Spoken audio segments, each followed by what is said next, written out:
dari F 2016. Nah, ini gimana nih? Ini kita gunakan pola ya. Nah, kalau F1 itu kan 16. Berarti kalau X-nya kamu ganti 1 nih. X sama dengan 1 masukin sini. Berarti kan F1 tambah 1 berarti F2 ya. Sama dengan 2 dikali F1. Nah, berarti 2 kali 16. Itu 3, 2. Kalau X sama dengan 2 berarti F berapa nih? F3 ya. Sama dengan 2 kali F2. Berarti 6, 4. Dan seterusnya nih. Sampai X-nya sama dengan 2015 nih. Supaya dapat 2016 ya. Berarti F 2016 sama dengan 2 kali F 2015. Ternyata ini membentuk pola ya. Membentuk pola geometri. Di mana suku pertama 16 ya. Pertama kan 16 nih saat F1. Saya tulis dulu deh biar nggak bingung ya. F1. F1 kemudian F2, F3 dan seterusnya sampai F 2016 ya. F1 tadi kan 16. F2-nya itu tadi 3, 2. F3-nya itu 6, 4.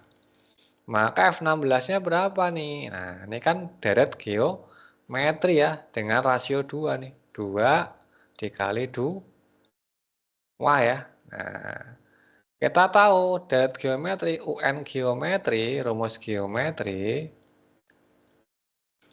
UN sama dengan A kali R pangkat N min 1. Nah, di sini kan A-nya 16, rasionya 2. Berarti kalau F 2016 itu berarti sama aja U 2016. Berarti A dikali R pangkat 2015. A-nya 16, R-nya 2 pangkat 2015. Nah, ini kan digabung nih. 16 kan bisa dibikin 2 pangkat ya. 16 itu 2 pangkat 4 dikali 2 pangkat 2015. Nah, masuk ke sifat bentuk pangkat nih. Kalau dikali pangkat dari jumlah 2 pangkat 4 ditambah 2015. Berarti 2 pangkat 2019 yang C. Bisa dipahamin?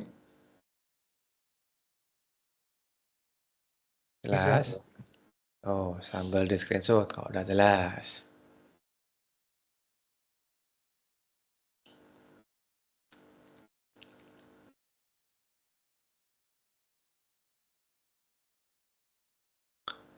Oke, berikutnya nomor 12 sama 13. Suatu perusahaan melakukan rekrutmen karyawan dengan cara melakukan 2 tes terhadap calon karyawan, yaitu tes psikologi dan tes akademik. Peserta tes dinyatakan diterima jika lolos kedua tes tersebut. Dari 30 peserta yang terdaftar, ternyata ada 5 orang mengundurkan diri.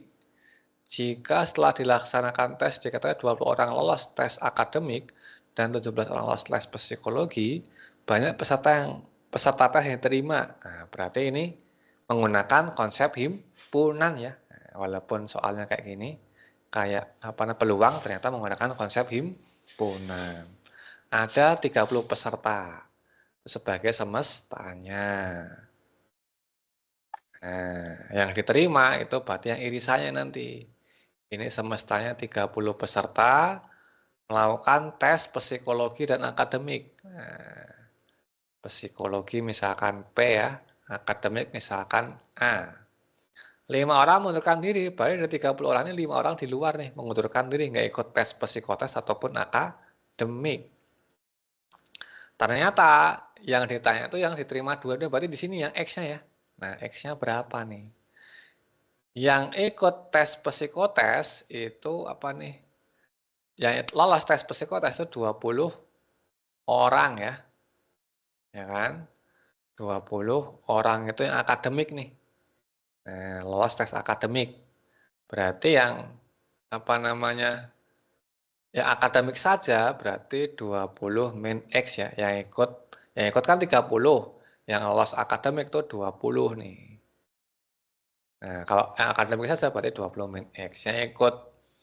Yang lolos psikotes saja itu berarti 17 min X ya. Nah, berarti X-nya berapa yang lolos dua-duanya? Kita gunakan ini semesta sama dengan jumlah semua komponennya. 17 min X ditambah X ditambah 20 min X ditambah 5. 30, 37 tambah 5, 42 ya. 42 min X plus X min X berarti min X. Maka dapat X-nya 42 dikurangi 30 sama dengan 12. Jadi banyak peserta yang terima di perusahaan tersebut yang lolos dua-duanya itu. Berarti yang 12 orang. Bisa dipahamin? Bisa, Pak. Sip. Wah, itu dari 42 itu ditotalin sama yang mana aja? Ini kan bisa jumlah 17 tambah 20 tambah 5 jumlahnya berapa kira? Kan tinggal jumlahin aja. Yang ada angkanya kan cuma ini. Sisanya kan variabel semua. Kalau 30 ya kan di kiwas kiri ya kira. Coba dihitung nih, takutnya saya salah ya. Bener nggak kira? 17 tambah 20 tambah 5, bener nggak 42?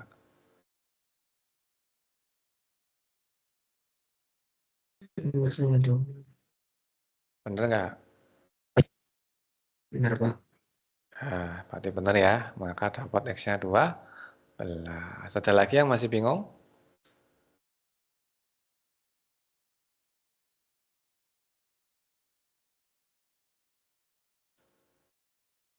Kalau nggak ada kita lanjut. Nomor 13. Nah, 13 caranya sama kayak ini ya. Sama kayak nomor 12 kita gunakan himpunan biar lebih gampang. Dari data angket suatu kelas sejumlah 49 siswa diperoleh hasil sebagai berikut nih. 20 siswa senang matematika, 25 senang bahasa Inggris, 12 siswa senang bahasa Indonesia. Oh, tadi ada 3 himpunan ya.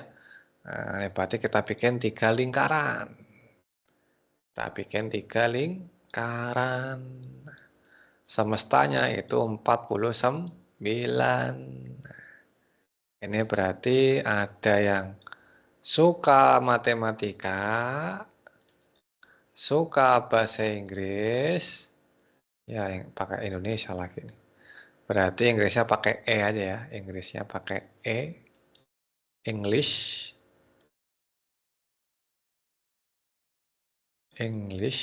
nah Indonesianya pakai I. Nah, kalau ada 3 gini kita baca dari bawah. Pertanyaannya nih, banyaknya anak yang tidak senang mata pelajaran ketiganya berarti di sini dong. Yang tidak senang ketiganya berarti X-nya di sini. Terus diketahui lagi 4 siswa senang ketiganya berarti 4 di sini. Nah, 4 di sini ya. Kemudian 5 siswa senang Indonesia dan Inggris. Berarti yang di sini ya. Nah, karena 5 siswa ini udah 4 berarti tersisa 1 ya. Kan Indonesia Inggris kan ini irisannya. 5 orang ini udah 4 berarti tinggal 1. Terus 5 siswa lagi senang matematika Inggris. Matematika Inggris berarti yang ini 1 juga. Karena sini udah 4 ya. Karena di sini segini 5, berarti karena udah 4 berarti tinggal 1. Kemudian yang salah, matematika Inggris ya. Inggris itu yang di sini dong. Yang di sini salah. Matematika English. 10 siswa matematika Indonesia. Nah, berarti kan ini udah 4 nih. Karena segini 10, berarti saya tinggal 6 di sini aja. Terus berikutnya ke atas, 12 siswa senang bahasa Indonesia. Nah, segini 12 ya. Ini udah ada 6, 4, berarti kan 10 tambah 1, 11. Berarti tinggal 1 nih yang Indo saja. Yang Indo saja 1. Kemudian 12 siswa, 25 siswa senang bahasa Inggris, 25 yang ini nih. Ya kan? Ini 1, 4, 4, dan 6. Berarti tinggal 19. Terus 20 siswa senang matematika, segini 20. 6 tambah 4, 11 ya sama ini. Berarti tinggal 9. Maka 49 itu jumlah komponen ini semua. Ya tinggal jumlahin aja nih. 49 sama dengan 9 tambah 1 tambah 19 tambah 6 tambah 4 tambah 1 tambah 1 tambah X. Kita jumlahin semua pelan-pelan boleh ya. Ini 10, ini tambah 20, ya kan? 30, 40, 41 ditambah X. Maka nilai X-nya dapat ya. X-nya berarti 8. Jadi yang tidak suka ketiganya itu 8 siswa. Bisa dipahamin? Jelas? Jelas, Kak. Oh, silakan Jelas, di-screenshot. Silakan di-screenshot dulu. Udah jelas? Berikutnya nomor 14. Nah, ini SPLV lagi ya. Nah, tapi dia bentuknya pecahan. Kak, tolong ke atasin dikit boleh nggak? Sekalian aja ini tuh. Nah, Udah. oke, lanjut 14, 15. Ini salah ketik ya. Ini 5 per X ya, bukan 5 per 3 ya. Saya hapus dulu nih. Kalau 5 per 3 terlalu gampang. Nah, ini saya ganti 5 per X. Nah, ini berarti 5 per X min 3 per Y sama dengan 1. Dan 7 per X tambah 3 per Y sama dengan 2. Kalau teman-teman terasa bingung per pakai penyebut, boleh kalau misalkan nih, seper X-nya dimisalin A dulu ya, sama sepernya misalkan B dulu juga boleh. Maka persamaannya jadi 5X min 3Y sama dengan 1 ya. Sama 7X plus 3Y sama dengan 2. Ini kan udah sama nih, sama-sama 3, cuman tandanya beda. Eliminasinya dengan dijumlah. Berarti 12X sama dengan 3. Maka dapat nilai X-nya nih. Kok X sih? A. Lupa karena diganti A ya. Kurang teliti. 5A min 3B. 7A plus 3B 12A. Maka dapat A-nya 3 per 12. Berarti 1 per 4. A yang 1 per 4, substitusi ke salah satunya boleh ya. Ke salah satunya. Misalkan ke 5A min 3B. Berarti 5 kali 1/4 min 3B sama dengan 1. Ini berarti 5 per 4 min 1 sama dengan 3B. Nah, ini kan dapat ya 5 per 4 kurangi 1. Itu kan 1 itu 4 per 4 ya. Berarti 1/4 sama dengan 3B. Maka dapat B-nya 1/12. Balikin lagi ya, jangan lupa nih. Ini kan baru A sama B. Tadi kan A-nya 1/X nih. Otomatis X-nya ya 4-nya kan. A-nya 1/X. A-nya 1/4. Berarti X-nya dapat 4. Yang ini juga sama. B-nya 1/Y. Maka dapat Y-nya 12. Tuh. Pertanyaannya Y per X. Y dibanding X sama dengan 12 dibanding 4. Itu 3. Yang B. Bisa dipahamin? Atau ada yang masih bingung? Oke. Sip. Nomor 15. 8 tahun lalu umur ayah 4 kali umur anaknya. Jika 8 tahun yang akan datang umur ayah tersebut 2 kali umur anaknya, maka selisih umur ayah dan anak sekarang adalah, berarti kita misalkan yang sekarang aja ya. Kita misalkan usia sekarang nih. Misal, masa sekarang. Nah, si ayah itu usianya misalkan X. Sedangkan si anak itu misalkan Y. Pertanyaannya kan berarti X min Y-nya berapa gitu ya. Kemudian 8 tahun lalu berarti kan ayah umurnya itu X min 8 ya. Sedangkan si anak itu umurnya itu Y min 8. Di mana 8 tahun lalu umur ayah itu 4 kali anaknya. Di sini kita tahu X min 8 sama dengan 4 Y min 8. Berarti X min 8 itu 4Y min 32. Maka dapat X-nya sama dengan 4Y min 24. Ini nilai X-nya. Persamaan 1. Kemudian 8 tahun akan datang. 8 tahun masa depan. Nah, berarti umur ayah itu jadi X plus 8 ya. Nah, ini X plus 8. Umur anak juga jadi Y plus 8. Di mana? Di 8 tahun akan datang, umur ayah itu 2 kali umur anaknya. Nah, berarti X plus 8 sama dengan 2 kali Y plus 8. Berarti X plus 8 sama dengan 2Y plus 16. Maka diperoleh X sama dengan 2Y plus 8. Ini kan sama-sama X nih. Tinggal disamain aja ya. Nah, berarti kan 4Y min 24 sama dengan 2Y plus 8. Pindah ruas. 4Y kurangi 2Y berarti 2Y ya. 2Y sama dengan 8 tambah 24, 32. Maka umur anaknya sekarang itu 16 tahun. X-nya berapa? Substitusi ke sini aja nih. X sama dengan 16 kali 2. Itu 32 ditambah 8. Itu 40 tahun. Maka selisihnya umur sekarang X min Y berarti 40 min 16. Itu 24 tahun. Yang D. Bisa dipahamin? Bisa, Pak. Tuh, silakan di screenshot dulu.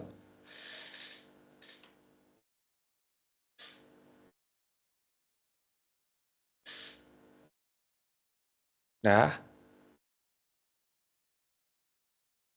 Udah, Pak.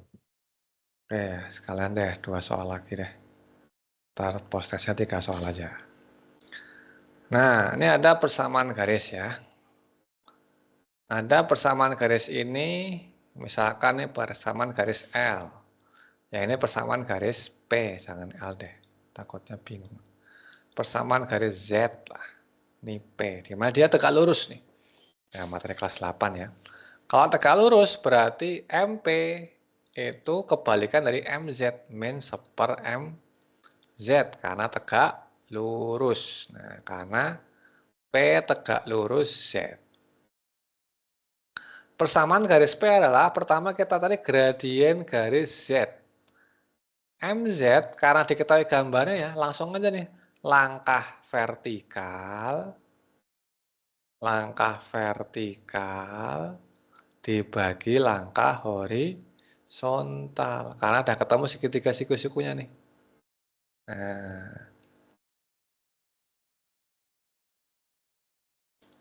langkah vertikalnya sebawahnya deh, biar cukup. Dia turun 1 ya, dari 1 ke 0 turun 1 berarti min 1 karena ke bawah. Langkah horizontalnya dari 0 ke 2 ke kanan 2.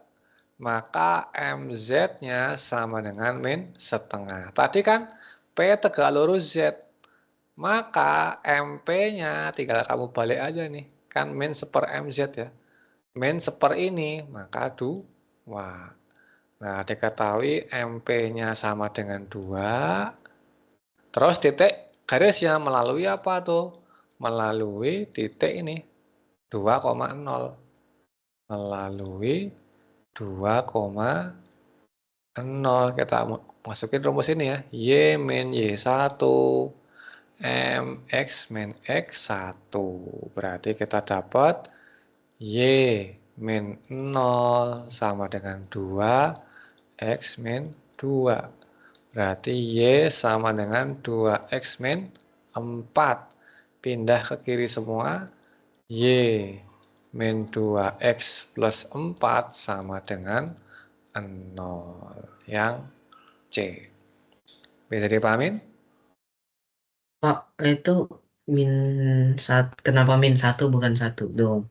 Kan langkah kan segitiga siku-siku nih, supaya kita menggambar segitiga, nggak mungkin nih ke sini terus habis itu tiba-tiba ke sini kan.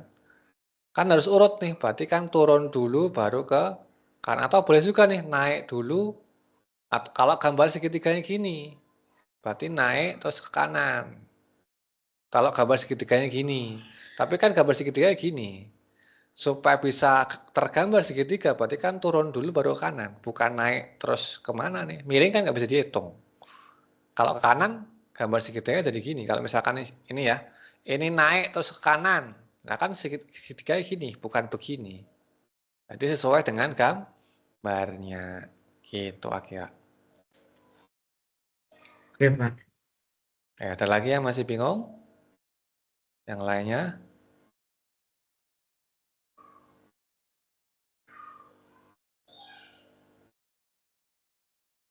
Oke, kalau nggak ada kita lanjut lagi.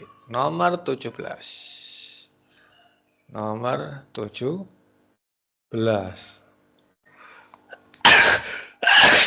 Alhamdulillah. Nomor 17. Persamaan garis yang melalui titik A, min 6,1 dan tegak lurus terhadap garis yang melalui titik P 2,7 dan Q min 3,8. Sama ya, tegak lurus lagi. Langkah pertama kita cari gradien garis PQ. MPQ kita gunakan rumus delta Y per delta X ya. Atau Y2 min Y1 per X2 min X1. Y2-nya 8, 8 dikurangi min 7, dibagi min 3 dikurangi 2. 15 dibagi min 5 sama dengan min 3. Karena di sini dikatakan tegak lurus, berarti MA-nya itu sama dengan kebalikannya ini. Dikali min ya, min seper ya. Berarti jadi sepertiga. Melalui apa itu? Melalui min 6,1. Kita gunakan rumus ini lagi. Berarti Y min 1 sama dengan sepertiga X plus 6. Kali silang aja. 3Y min 3 sama dengan X plus 6. Pindah ke ruas kiri. Ini jadi 3Y min X sama dengan min 3 pindah ke ruas kanan. Berarti 9. Yang A.